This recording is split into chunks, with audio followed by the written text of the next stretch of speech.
Hari ini kita akan langsung membahasnya bersama dengan Deputi Bidang Ketersediaan dan Stabilisasi Pangan Bappenas, Gusti Ketut Astawa, dan juga Ekonom Universitas Indonesia sudah ada Fitra Faisal.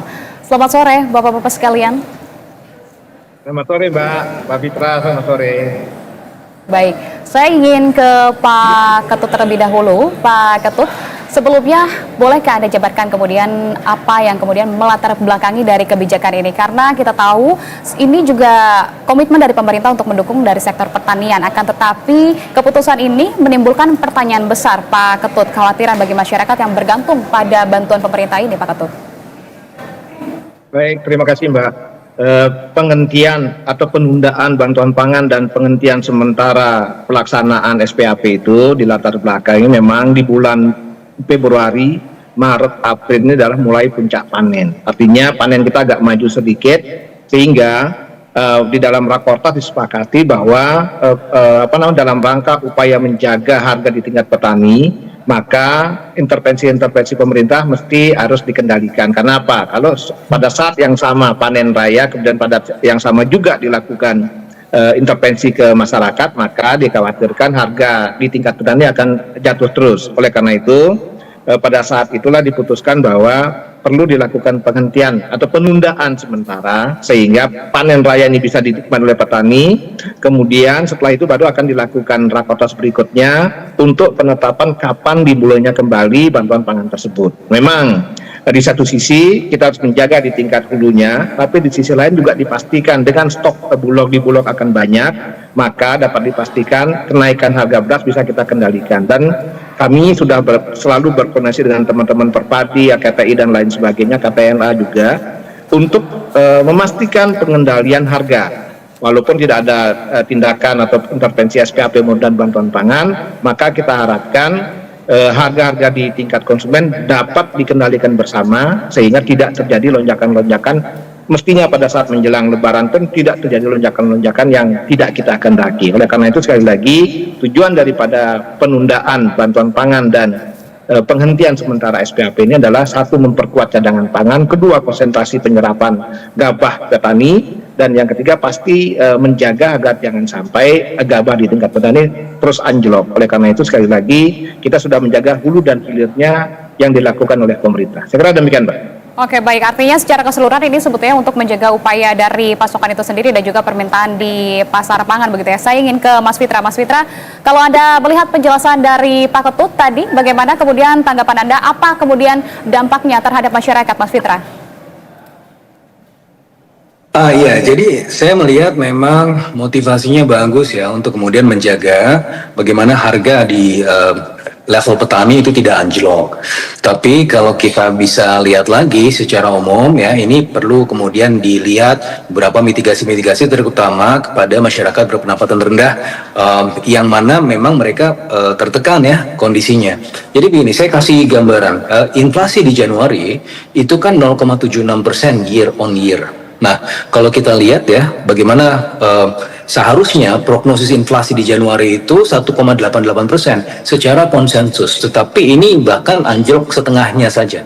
Apa yang terjadi? Memang ada beberapa faktor. Yang pertama adalah karena pemerintah ada diskon 50% tarif listrik. Itu yang pertama. Itu yang kemudian menurunkan tarif energi. Yang kedua juga panen raya ya, selama Desember, Januari, Februari ya, nanti peaknya mungkin baru bulan-bulan ini dan bulan depan itu juga prognosis harga ya itu juga turun.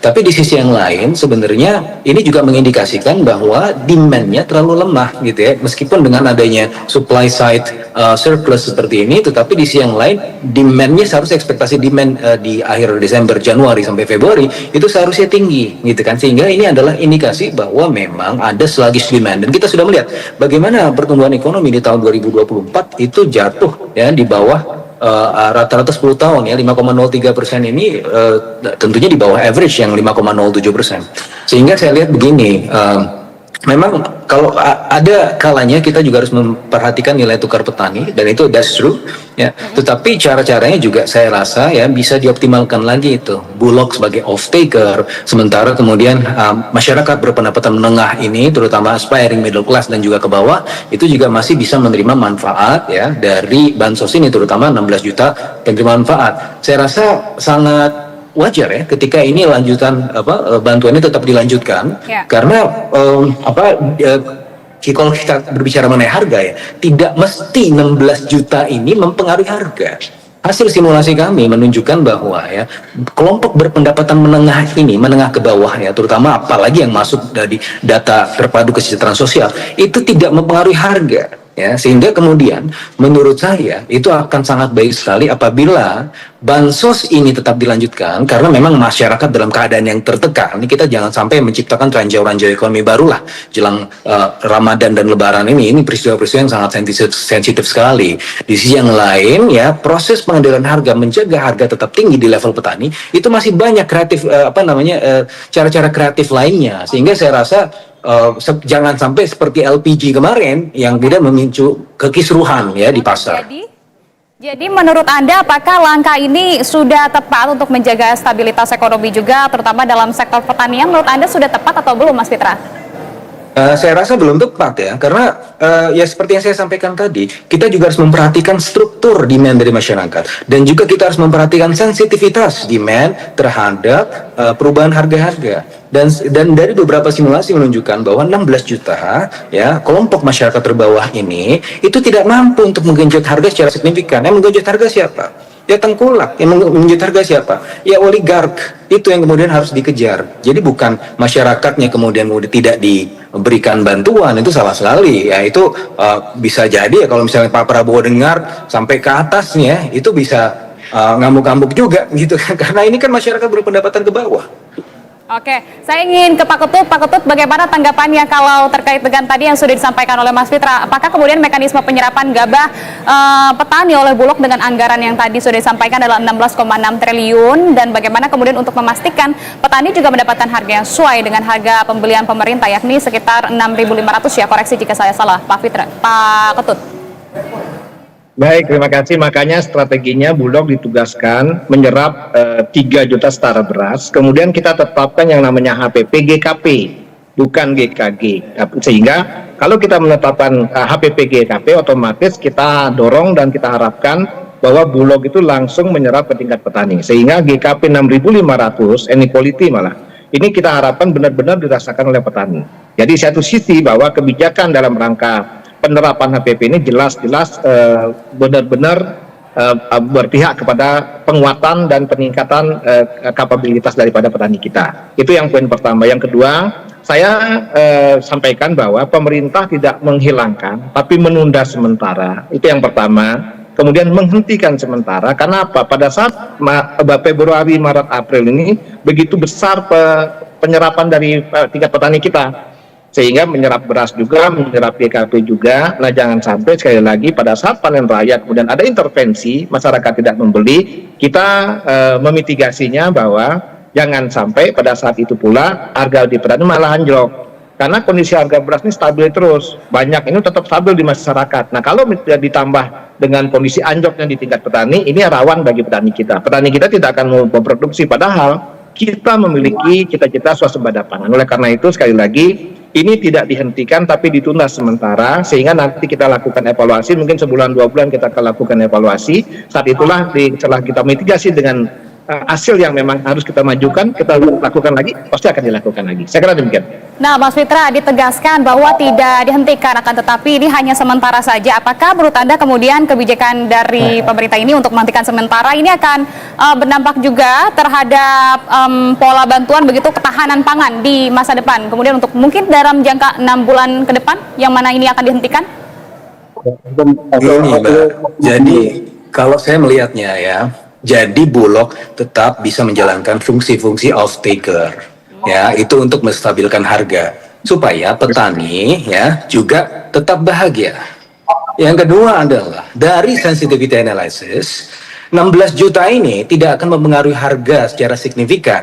16 juta penerima manfaat, sehingga kalau mereka nggak beli, Mbak, itu nggak akan kemudian mempengaruhi harga secara signifikan. Kalaupun itu terdampak, ya itu pemerintah lah, harus ada fiscal side intervention. Yang kedua, iya ini ditunda, tapi begini, masyarakat masa suruh tunda makan selama 6 bulan?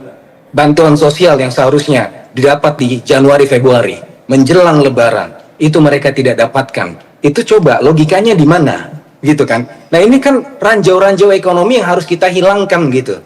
Jadi dalam konteks ini mau ditunda 6 bulan, tapi kalau masyarakatnya mati bagaimana? Ini kan harus diperhatikan juga gitu kan. Jadi jangan sampai kuartal 1 ekonomi ini yang seharusnya bisa menjulang sebagaimana rata-rata pertumbuhan ekonomi di kuartal 1 kita bandingkan dengan tahun lalu itu malah anjlok gitu. Jadi itu harus diperhatikan. Karena untuk kemudian bicara mengenai ini tidak mempengaruhi harga petani, itu banyak cara-cara kreatif lain, fiscal side intervention. Jangan sampai ini kemudian mengorbankan masyarakat gitu. Oke. Pak Ketut, bagaimana? Jadi ini kemudian disampaikan bahwa dari penghentian bantuan selama 6 bulan ini menyebabkan ketidakpastian begitu bagi kelompok masyarakat yang bergantung pada bantuan pangan beras tersebut, Pak Ketut. Saya kira kan bantuan kepada masyarakat kita ini kan tidak hanya bantuan pangan, bantuan sosial lainnya kan masih tetap berjalan. Artinya di satu sisi kita sekali lagi nih dua-duanya kita harus perhitungkan hulu dan hilirnya. Bahwa bantuan kepada masyarakat kecil itu tidak hanya bantuan beras, bantuan sosial lainnya tetap berjalan. Nah memang untuk sekali lagi dalam rangka menjaga hulu pada saat panen raya ini memang intervensi pemerintah harus dikendalikan dulu. Kemudian bantuan sosial lainnya bagi masyarakat kita yang lain, konsumen dan lain sebagainya tetap berjalan sebagaimana mestinya, sehingga yang sekali lagi yang ditunda adalah bantuan berasnya yang ditunda. Tapi bantuan lain ada bantuan sosial, bantuan langsung tunai dan lain sebagainya masih berjalan dari Kemensos. Artinya ini sebenarnya kolaborasinya tetap harus berjalan dari sisi tadi BLT-nya masih berjalan. Nah, tapi bantuan pangan dalam hal ini beras dan SPP-nya tahan dulu. Nanti setelah itu jalankan lagi. Ini yang harus kita lakukan dan ini strategi pemerintah dalam rangka tadi mengendalikan hulu sekaligus juga mengendalikan hilirnya. Demikian, Mbak. Oke, baik Mas Fitra, saya ingin pandangannya. Jadi kalau menurut Mas Fitra, seperti masih ada begitu kebijakan lain yang dapat diambil untuk pemerintah sebaiknya menyimbangkan dari kebijakan stabilitas harga pangan dengan program perlindungan sosial agar kemudian tidak ada pihak manapun yang dirugikan, Mas Fitra. Ya jelas kalau ini dirugikanlah masyarakatnya. Ya, jadi kita harus mampu untuk kemudian membuat petani tetap bahagia dengan fiscal side intervention. Itu bisa sepakat sekali ya. Karena kalau kita bicara nilai tukar petani menyedihkan, Mbak. Itu tertekan ya. Jadi ketika harga jatuh mereka juga jatuh. Kita harus menjaganya dengan batas-batas threshold yang sudah disepakati. Yang kedua adalah pemerintah juga harus berpikir, ini saya rasa ini tidak mewakili presiden. Presiden kalau melihat ini pasti akan diintervensi juga. Ini saya melihat policy-nya itu sampai sama seperti LPG kemarin, jangan sampai ini kemudian membuat kekisruhan gitu kan. Ada ranjau-ranjau ekonomi. Karena kalau lihat dari sensitivitas analysis, itu price sensitivity terkait dengan yang middle low ini, terutama yang kelompok miskin yang 16 juta masuk data terpadu kesejahteraan sosial, itu tidak mempengaruhi harga gitu kan. Jadi saya nggak ngerti ini mikirnya kayak gimana. Terus yang kedua adalah ya kita juga harus berpikir bahwa masyarakat ini memang ada bantuan-bantuan lain, tapi on top dari bantuan-bantuan itu kan artinya ada manfaat atau benefit yang berkurang yang harusnya mereka bisa terima tapi tidak bisa terima gitu kan. Nah biasanya mereka dapat beras, tidak harus mengeluarkan uang untuk beras, tapi harus mengeluarkan uang untuk beras. Ya memang berasnya lagi murah, tapi gini, sekarang pengeluaran mereka mayoritas ya, kalau kita bicara middle class yang kelompok pengeluaran menengah ya antara 2,2 sampai 9,9 juta, 42% untuk makanan. Semakin ke bawah lagi semakin banyak lagi. Kelompok yang 16 juta ini 60 sampai 70% bahkan 80%-nya untuk makanan. Sehingga kalau ditekan lagi, wah, saya nggak ngerti deh, ini akan menjadi ranjau ekonomi dan ranjau sosial ekonomi gitu kan. Jadi jangan sampai ini jelang Lebaran bikin kisruh deh, dibatalin aja menurut saya. Nah, Pak Ketut, sepertinya tadi disampaikan oleh Bung Fitra begitu ya, ini dibatalkan saja. Bagaimana nih Pak Ketut? Apa sudah ada bukti empiris ataupun bukti-bukti yang bahwa penghentian dari bantuan beras ini, pangan beras ini akan secara langsung benar-benar berdampak terhadap kesejahteraan petani begitu dalam jangka panjang, atau ini malah justru hanya akan memberikan dampak sesaat begitu ya tanpa menyelesaikan masalah yang kemudian ini adalah struktural dalam sektor pertanian, Pak Ketut? Kita berharap kan semua kebijakan bisa ada pro kontranya. Yang pertama, kebijakan yang diinisiasi oleh pemerintah dalam melalui Rakortas ini bahwa penghentian sementara ini harus dilakukan, dan kita harus jelaskan juga bahwa masyarakat itu menerima selama 6 bulan, bukan setahun. Saya ingatkan, jadi menerima selama 6 bulan saja, bukan setahun. Cuman penerimaannya itu dialihkan dari Januari Februari yang kemarin kita siapkan menjadi setelah Lebaran. Karena apa? Pada saat Januari, Februari, Maret, April ini adalah puncak. Itulah mitigasi kami, sehingga harapan kita dengan penundaan ini harga di tingkat petani bisa kita jaga.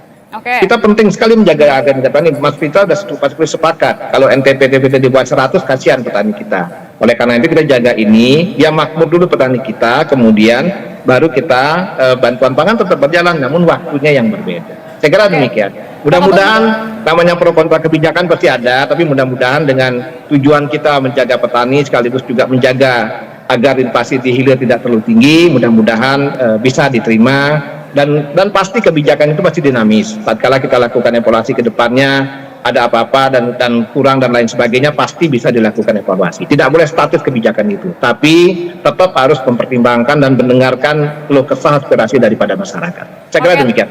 Terakhir Pak Ketut, menanggapi dari pernyataan Mas Fitra, sepertinya kebijakan ini belum sesuai dengan semangat Presiden Prabowo Subianto. Apa kemudian pendapat dari Presiden Prabowo Subianto? Apakah ini juga sudah dilakukan pengkajian yang mendalam juga, Pak Ketut? Ini memang kesepakatan kebijakan yang disepakati di dalam rakortas yang dipimpin oleh Bapak Menko.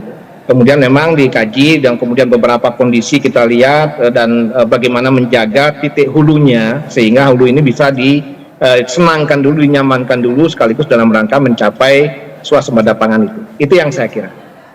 Oke, baik, kalau begitu tentu pemerintah juga perlu memastikan bahwa alokasi bantuan pangan beras ini juga seharusnya tepat sasaran, meskipun nanti ada upaya dalam menjaga keseimbangan pasokan dan juga di pasar pangan begitu dengan adanya penghentian bantuan terlebih dahulu. Kalau begitu kita sama-sama lihat bagaimana kemudian pelaksanaannya, nanti akan dievaluasi juga. Terima kasih kalau begitu atas perbincangan dan juga pandangannya Deputi Bidang Ketersediaan dan juga Stabilitas Pangan Bappenas I Gusti Ketut Astawa dan juga Ekonom Universitas Indonesia Mas Fitra Faisal. Selamat sore, salam sehat selalu Bapak-Bapak. Sama-sama di Kemendag juga.